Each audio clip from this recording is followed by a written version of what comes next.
नमस्कार साथियों, मैं मनीष भारती संस्कृति पीसीएस प्लेटफॉर्म पर आप सभी का स्वागत करता हूं। साथियों, जैसा कि आप जानते हैं कि आप मेरे साथ बिहार के विभिन्न जिले में घूमने के लिए चलते हैं। जैसा कि आप लोगों ने कमेंट करके बताया कि सर बक्सर जिला के विषय में आपने चर्चा अभी तक नहीं किया है, और बहुत सारे लोगों ने कहा कि सर बक्सर से अभी तक आप इसकी बात नहीं किया। तो चलिए आज बक्सर ही घूमने चलते हैं। मैं आपके साथ गाइड के तौर पर रहता हूँ, घूम फिर भी लेते हैं, दार्शनिक स्थल भी देख लेते हैं, ज्ञान भी बहुत हम लोग अर्जित कर लेते हैं। और ध्यान रखना है कि ये सारा ज्ञान जो है वह काम आएगा 71वीं बीपीएससी प्रारंभिक परीक्षा में। ठीक है, तो इसी उद्देश्य के साथ चलेंगे और बक्सर जिला के विषय में जम के हम लोग समझेंगे कुछ बातों को लेकर के। लेकिन सबसे पहले बक्सर के विषय में कुछ बात मोटे तौर पे समझ लीजिए। क्षेत्र के हिसाब से यदि आपसे पूछा जाता है प्रश्न कि बक्सर बिहार के किस क्षेत्र में देखने को मिलेगा, और भौगोलिक क्षेत्र दे दे कि उत्तरी मैदान में है, दक्षिणी मैदान में है, सीमांचल वाले हिस्से में है या मगध वाले हिस्से में है, तो क्या आप बताएंगे? अगर मोटे तौर पर फिर देखेंगे तो दक्षिणी मैदान में आपको चलना पड़ेगा। ठीक है, भाषा को लेकर के पूछ दिया जाए कि बक्सर में किस तरह की बोली या भाषा का इस्तेमाल किया जाता है, और उसमें मैथिली आ जाए, मगही आ जाए, हिंदी आ जाए और भोजपुरी शामिल कर दे, तो ध्यान रखना है फिर बाकी भाषा पर ध्यान नहीं देना है, हिंदी को भी साइड कीजिएगा। फिर किस पर जाना है? भोजपुरी, क्योंकि विकल्प मोस्ट सुटेबल आंसर आपसे मांगता है। इस बात से एग्जाम में कंपटीशन में फर्क नहीं पड़ता है कि आपके पास नॉलेज कितना है, फर्क इस बात से पड़ता है कि आप सही प्रश्न का जवाब ढूंढ पा रहे हैं कि नहीं। तो मोस्ट सुटेबल विकल्प के साथ जाइएगा, नहीं तो फिर गलत होगा प्रश्न आपका। तो ये 2-3 बातें ध्यान रखना है। बक्सर महत्वपूर्ण इस लिहाज से भी है कि पवित्र नदी जो है गंगा नदी, वो बक्सर के माध्यम से बिहार में एंट्री करती है और बिहार को 2 भागों में बांट देती है, उत्तरी मैदान और दक्षिणी मैदान। ज्योग्राफी पढ़ते हुए मैंने आपको इन सब चीजों के विषय में बताया था। बक्सर में एक जगह पड़ता है चौसा, आएंगे उन सब चीजों पर विस्तार से चर्चा करेंगे। बहुत बेहतरीन जगह है बक्सर। और जब आपने अगर हिस्ट्री जब हमने चर्चा किया था तो आपको ध्यान होगा, मॉडर्न हिस्ट्री पढ़ते हुए हमने बक्सर के विषय में बहुत सारी बातें चर्चा किया था कि बक्सर किस हिसाब से स्वतंत्रता संग्राम के दौरान भी एक महत्वपूर्ण जगह रहा है। उससे पहले टीचर्स डे के स्पेशल ऑफर के विषय में समझ लेते हैं। संस्कृति आईएएस के द्वारा यह ऑफर आपको दिया जा रहा है। इसकी वैलिडिटी 2 से 6 सितंबर तक रहने वाली है। पीसीएस फाउंडेशन कोर्स की चर्चा करेंगे तो मोर देन 60 to 75% ऑफ देखने को मिलने वाला है।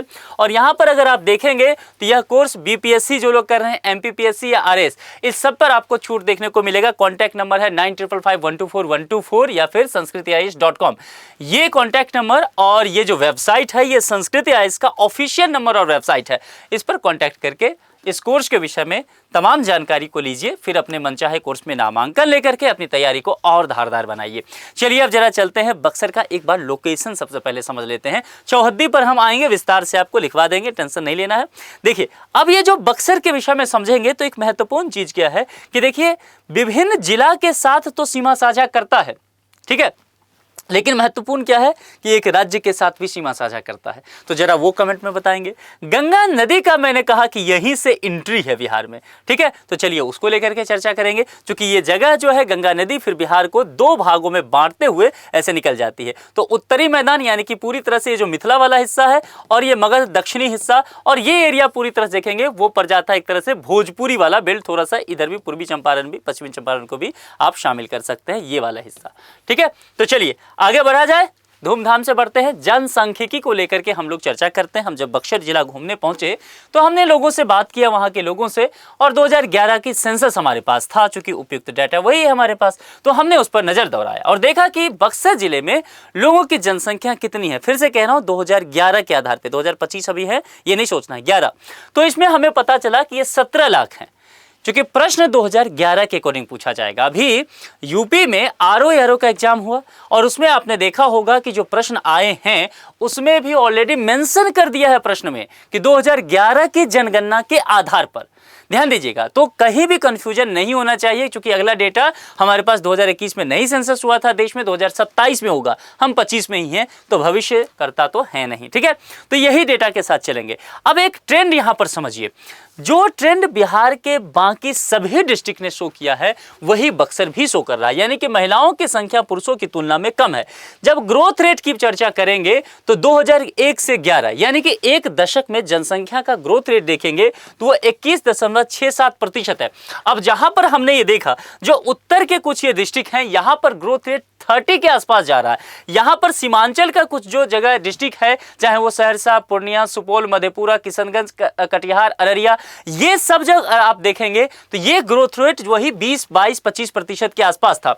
जब हम यहाँ पर मगध वाले हिस्से में आते हैं तो यहाँ पर अल्टरनेट हमें चीजें देखने को मिलता है। कहीं पर ग्रोथ रेट जो है 27-28% है, कहीं पर 20% ही है, लेकिन यहाँ पर बक्सर जो है वह भी 20 के आसपास सिमट गया है। ये 2011 के अकॉर्डिंग देखने को मिलता है, इसलिए 21.67% तक आकर के दिखेगा। अगर ये हिसाब है तो देखना पड़ेगा इस डेटा के अकॉर्डिंग, अगर आप डेटा को एनालिसिस करें तो उत्तर में यहां पर जो डिस्ट्रिक्ट हैं, चाहे वो दरभंगा हो जाए, चाहे मधुबनी हो, समस्तीपुर हो जाए, वैशाली हो जाए, सीतामढ़ी हो जाए, पूर्वी चंपारण हो, पश्चिमी चंपारण हो, यहां पर जनसंख्या जो 2027 में सेंसस आएगा वो जितने तेजी से बढ़ेगा वो जनसंख्या इस एरिया में नहीं बढ़ेगा। ये ग्रोथ रेट शो करता है। तो कुल मिलाकर के बक्सर में भी यही देखा जा रहा है, बक्सर भी वही ग्रोथ रेट को यहां पर शो करता हुआ नजर आ रहा है। डेटा एनालिसिस करना समझ गए ना, क्योंकि इस डेटा के आधार पर वर्तमान में प्रश्न बनाए जा सकते हैं और वो स्टेटमेंट का प्रश्न हो सकता है, तो वो आपको ध्यान रखना पड़ेगा। अब चलिए साक्षरता दर को लेकर के बात करते हैं। अमूमन हम लोग ये मान के चलते हैं साथियों कि जहां पर पॉपुलेशन कम होगा साक्षरता दर वहां का अच्छा होगा और सेक्स रेशियो भी वहां का अच्छा होगा। यानी कि 3 डेटा को एक साथ हम जोड़ते हैं और उसको एनालिसिस करते रहते हैं। हालांकि कई जगह इसका उलट भी हमें देखने को मिलता है। अब यहां पर हमने देखा कि बक्सर में पॉपुलेशन अगर देखा जाए तो वह कम है बाकी जगहों की अपेक्षा, और जो ग्रोथ रेट है वह कमी है अपेक्षाकृत विभिन्न डिस्ट्रिक्ट का। तो हमने ये सोचा है अभी तक कि भाई बक्सर का जो है साक्षरता दर वो भी बेहतर हो सकता है, लिटरेसी रेट में बढ़िया ये डिस्ट्रिक्ट करता नजर आएगा। अब चलते हैं 2011 में डेटा क्या कहता है, इसको देखते हैं। देखिए कुल देखेंगे तो 70.14%। अगर बाकी डिस्ट्रिक्ट के हिसाब से देखें, सापेक्षता के हिसाब से बिहार के विभिन्न जिलों की तुलना करें तो 70% बहुत अच्छा परफॉर्मेंस हो रहा है, क्योंकि बिहार का अपना जो एवरेज है उससे भी बेहतर करता हुआ बक्सर नजर आ रहा है। दूसरी बात, पुरुषों की तुलना करेंगे तो बक्सर उन जिला में है जहां पर पुरुषों की साक्षरता दर 2011 में ही 80%, 81% के आसपास चला गया है। सबसे मजेदार फैक्ट हमें देखने को मिलेगा वह महिलाओं को लेकर के, और बहुत बेहतर करता नजर आएगा। आप मुझे रोक करके कह सकते हैं कि सर यहां पर 58.63% है यहां पर साक्षरता दर, क्या आप इसी को बेहतर मान रहे हैं? देखिए बेहतरी हमेशा क्या होता है, सापेक्षता के आधार पर आप किसी बगल वाले जगह से तुलना करेंगे। मामला समझ में आ रहा है ना? अमीरी गरीबी का भी ऐसे ही तो तुलना किया जाता है। कैसे हम कहते हैं कि भाई ग्लोबल साउथ के जो कंट्री हैं वो अपेक्षाकृत गरीब हैं, जो ग्लोबल नॉर्थ के स्टेट है मतलब कंट्री है, यानी कि जो यूरोप वगैरह है उससे अगर एशिया वाले हिस्सा या अफ्रीका का देखेंगे तो सापेक्षता के आधार पर हम तुलना कर रहे हैं। यहां भी देखेंगे बिहार के विभिन्न जिले में महिलाओं की साक्षरता दर अगर आप देखेंगे ना तो वो 50% भी नहीं है, 45-40 के आसपास सिमटता हुआ नजर आ रहा है। कुछ ही डिस्ट्रिक्ट जो है वह बेहतर करता हुआ 50 क्रॉस किया है, और बक्सर तो 59% के आसपास चला गया है। तो निश्चित तौर पर यह बेहतर करता नजर आ रहा है, बाकी डिस्ट्रिक्ट के लिए प्रेरणा का स्रोत बनेगा। और यह आंकड़ा आपको मैं फिर से कह रहा हूं 2011 तक ही है। 2027 में जब डेटा आ जाएगा आप देखना बक्सर बहुत बढ़िया परफॉर्मेंस करता हुआ नजर आएगा यहां पर, ठीक है, क्योंकि 2011 से बहुत सारे काम शिक्षा के क्षेत्र में बिहार में हुआ है। अच्छा एक चीज और हम मान के चलते हैं, जो हमने कहा कि पॉपुलेशन जहां का कम होगा, पॉपुलेशन ग्रोथ कम होगा, वहां पर हम पूर्व धारणा मान के चलेंगे कि साक्षरता दर बेहतर होगा। हम यहां पर सही हुए, ये टिक लग गया। अब हम एक और पूर्व धारणा बनाते हैं, हम लोग यहां पर विचार कर लेते हैं। वह हम ये मान के चल रहे हैं कि यहां का जो सेक्स रेशियो होगा वह भी बेहतर होगा। चलिए लिंगानुपात को देख लेते हैं। सेक्स रेशियो की जब चर्चा करेंगे, सामान्य लिंगानुपात, सबसे पहले समझिए सेक्स रेशियो का कहने का मतलब क्या है। 1000 मेल पर हम ये देखते हैं कि भाई साहब फीमेल की संख्या कितनी है। तो बक्सर में जब हम लोग घूमने पहुंचे हमने इस आंकड़ा पे गौर किया, हमने लोगों से पूछा, हमें पता चला कि सामान्य लिंगानुपात 922 है और शिशु लिंगानुपात जो है 934 है। शिशु लिंगानुपात कहने का तात्पर्य होता है कि 0 से 6 ईयर तक यहां पर 1000 मेल पर फीमेल की संख्या कितनी है, यह बातें की गई है। मामला समझ में आ रहा है? अब समझिए सामान्य लिंगानुपात कहने का तात्पर्य है कि एडल्ट की चर्चा करेंगे 922 निश्चित तौर पर बढ़िया प्रदर्शन करता हुआ नजर आया है और वो 2011 तक है। जब ये शिशु लिंगानुपात की बात करेंगे तो 2011 में ही 934 है। ये आगे चल करके ये जो है एडल्ट एडल्ट बनेंगे, सामान्य लिंगानुपात में कन्वर्ट हो जाएंगे। इस स्थिति में क्या होगा कि सामान्य लिंगानुपात में वृद्धि देखने को मिलेगा और शिशु लिंगानुपात पहले से 934 है, इसमें और ज्यादा इजाफा बेहतरी की तरफ देखने को मिलेगा। तो 2027 में जो सेंसस आएगा डेटा, उसमें ये मान के चलेंगे कि बक्सर का जो सामान्य लिंगानुपात है वह 950 या 960 के प्लस हो सकता है और शिशु लिंगानुपात जो है वो 975 तक जा सकता है। तो निश्चित तौर पे हमने जो पूर्व धारणा बनाया था सेक्स रेशियो का, हम उसमें कामयाब हुए, यानी कि वो सही डेटा था। अब मामला समझ में आया। अब समझ में आया कि प्रश्न में अगर ट्रेंड आपसे पूछा जा सकता है तो आप लॉजिक कैसे लगाएंगे। जरूरी नहीं है कि 38 डिस्ट्रिक्ट बिहार में है, 9 प्रमंडल है, सबके विषय में आपको डेटा याद ही हो। डेटा याद करना मुश्किल काम है, लेकिन अगर आप प्रेजेंस ऑफ माइंड लगाएंगे, कॉमन सेंस के साथ काम करेंगे, डेटा एनालिसिस करना अपने दिमाग को आप सिखा देंगे तो ट्रेंड आप समझ जाएंगे। एक डिस्ट्रिक्ट के विषय में अगर सही से पढ़ लें तो बाकी डिस्ट्रिक्ट का आइडिया आपको लगता चला जाएगा। देखा आपने, 2-3 डेटा हमने सिर्फ एक आधार पर निकाल लिया। अब यहाँ क्षेत्रफल पर देखेंगे। देखिए क्षेत्रफल जो है वो 1703 वर्ग किलोमीटर है, इसको नहीं छोड़ना है। और पॉपुलेशन डेंसिटी बिहार के विषय में कहा जाता है कि बिहार जो है देश में पॉपुलेशन डेंसिटी के मामले में पहले नंबर पे आता है, यानी कि पर वर्ग किलोमीटर कितने लोग रहेंगे ये शो करता है और वो ज्यादा है बिहार का। अभी जो यूपी में आरओ एआरओ का प्रारंभिक परीक्षा हुआ, डिट्टो यही प्रश्न पूछ दिया कि देश में सबसे ज्यादा जो है पॉपुलेशन डेंसिटी किस स्टेट का है, और उसमें साथ में लगाया था कि 2011 के सेंसस के आधार पे ही हमें भाई साहब बताइए, 2025 का नहीं पूछ रहे हैं। इसीलिए सही से कह रहा हूं कि डेटा को ध्यान रखिएगा। तो यहां पर बिहार में सबसे ज्यादा है और बिहार की अगर चर्चा करेंगे तो वो समझने की कोशिश करेंगे ना कि विभिन्न डिस्ट्रिक्ट का पॉपुलेशन डेंसिटी क्या है। जब यहां पर देखेंगे तो देखिए 1000 से क्रॉस कर चुका है, 1000 पर वर्ग किलोमीटर यहां भी है, यानी कि दूसरा सर्वाधिक जनघनत्व वाला जिला हमें देखने को मिलेगा। चौहद्दी देखेंगे तो मैंने आपसे पहले ही कहा था कि एक स्टेट से जाकर के टच करेगा और वह उत्तर प्रदेश है। कहा था, याद है, इस मैप पर आप लोग से पूछा भी था कि आप बताते चलेंगे। देखिए ये बताया था, एरो लगाया था कि एक स्टेट से। तो जो डिस्ट्रिक्ट जो अंतरराष्ट्रीय सीमा साझा करते हैं, देखिए पश्चिमी चंपारण से लेकर के और किशनगंज तक ये अंतरराष्ट्रीय सीमा साझा करते हैं। ये सारे डिस्ट्रिक्ट, चाहे वो पश्चिमी चंपारण हो जाए, पूर्वी चंपारण हो, सीतापट्टी हो, मधुबनी हो, ये किशनगंज तक की कहानी, ये नेपाल के साथ बॉर्डर साझा करते हैं। तो ये आपको पता होना चाहिए।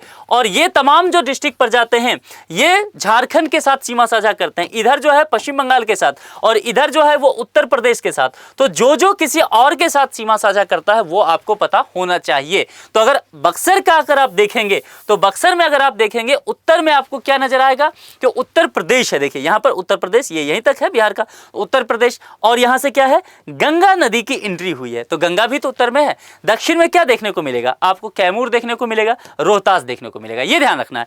पूरब में अगर ध्यान दीजिएगा तो पूरब में कौन सा है, आरा। आरा को कौन सा डिस्ट्रिक्ट से बोलते हैं बताइए। मैंने कहा था हेडक्वार्टर आरा है, जिला का नाम नहीं है, ध्यान रखना है। वो क्या है, भोजपुर, बताया था, ये ध्यान आ रहा है ना। और पश्चिम के तरफ चलेंगे तो पश्चिम में क्या है, कर्मनाशा नदी, और वो कर्मनाशा नदी किधर से आएगा, उत्तर प्रदेश, यूपी।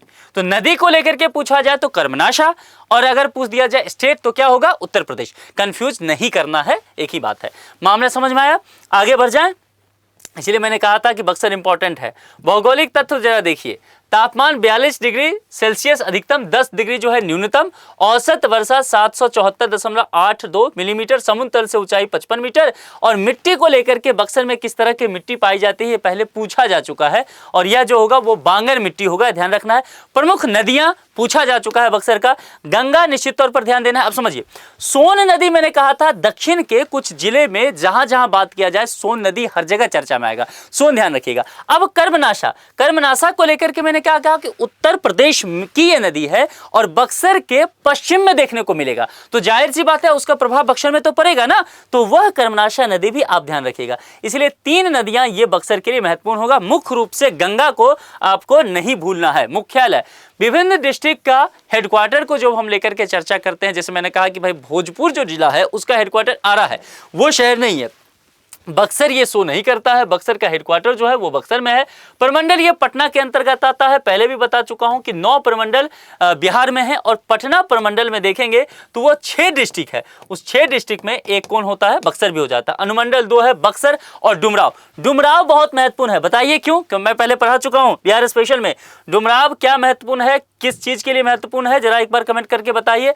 प्रखंड 11 दिया गया है, पंचायत 142 है, कम संख्या है, लोकसभा निर्वाचन क्षेत्र इसको भी 1 मिला है, वो बक्सर का ही है।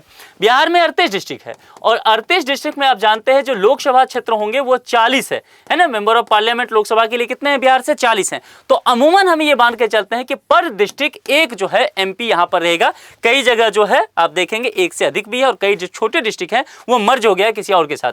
विधानसभा निर्वाचन क्षेत्र 4 है, बक्सर है, ब्रह्मपुरा है, राजपुर है और डुमराव है। तो पॉलिटिकल कंडीशन बक्सर का क्या रहेगा? एक लोकसभा क्षेत्र मिला है, 4 विधानसभा क्षेत्र मिला है, तो जाहिर सी बात है बिहार की राजनीति में बक्सर का महत्व निश्चित तौर पर अधिक देखने को मिलेगा। इस बात को ध्यान रखिएगा। अब यहां पर भाषा को लेकर के प्रश्न आ सकता है। देखिए, जब भोजपुरी को लेकर के चर्चा किया जाएगा, मैंने पहले भी बताया था कि बिहार में 3 महत्वपूर्ण बोली या भाषा है। मैथिली देखेंगे तो मैथिली भाषा है, संविधान के 8वीं अनुसूची में जो 22 भाषाएं शामिल की गई है उसमें मैथिली का भी एक स्थान है, तो वह अलग एक डिबेट है, लेकिन वो भाषा है। जब बोली की बात करेंगे, बिहार में 2 प्रमुख बोली है, एक है मगही जो मगध क्षेत्र में और एक है भोजपुरी जो पूरा भोजपुरी बेल्ट है उसमें बोली जाती है। तो ये आपको ध्यान रखना है। और मैंने पहले भी कहा था बक्सर भोजपुरी का गढ़ है, तो यदि आपसे वहां पर दे प्रमुख भाषा या बोली को लेकर के, तो फिर हिंदी के साथ मत जाइएगा, फिर आपको किसके साथ जाना है? भोजपुरी।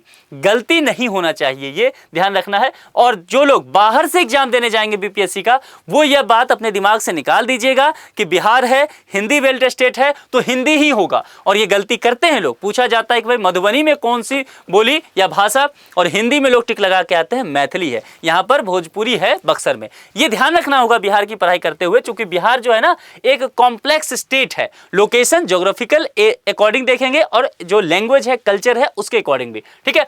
प्रमुख फसल चावल, गेहूं यहां पर भी देखने को मिलेगा। उद्योग की बात करेंगे, सूती वस्त्र एवं जो है लालटेन, कंबल और दरी। तंबाकू उद्योग, ये तंबाकू उद्योग पर ध्यान रखिएगा। दर्शनीय स्थल बहुत महत्वपूर्ण है, चौसा का मैदान। ये चौसा का मैदान क्या है? यहीं से गंगा नदी की एंट्री हो रही है। चौसा गढ़ मीर कासिम का किला और ताड़का वध स्थल।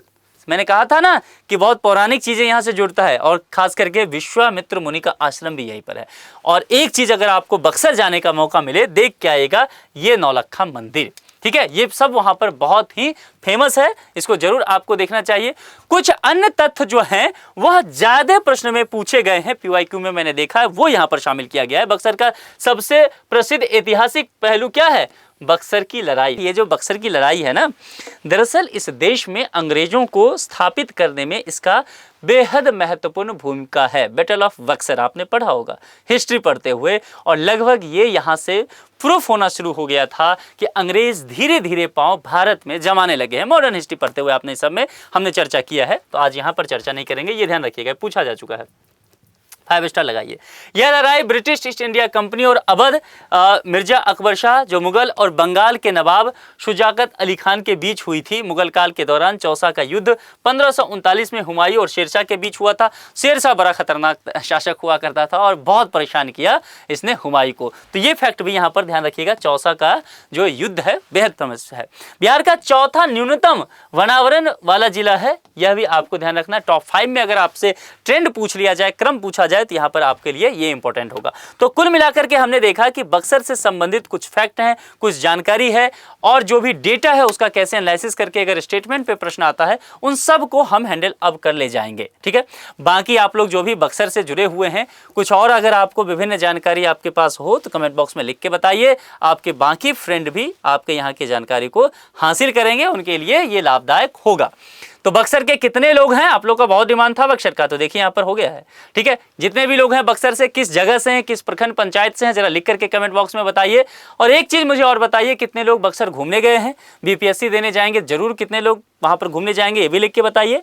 जिनके डिस्ट्रिक्ट के विषय में अभी तक मैं चर्चा नहीं किया हूं, जरा कमेंट बॉक्स में मुझे लिख करके बताइए कि किनका किनका डिस्ट्रिक्ट रह गया है। तो अब कुछ ही दिन है एग्जाम से पहले, वो भी काम कर दिया जाएगा। जुड़ने के लिए आप सभी का बहुत बहुत शुक्रिया। Thank you so much.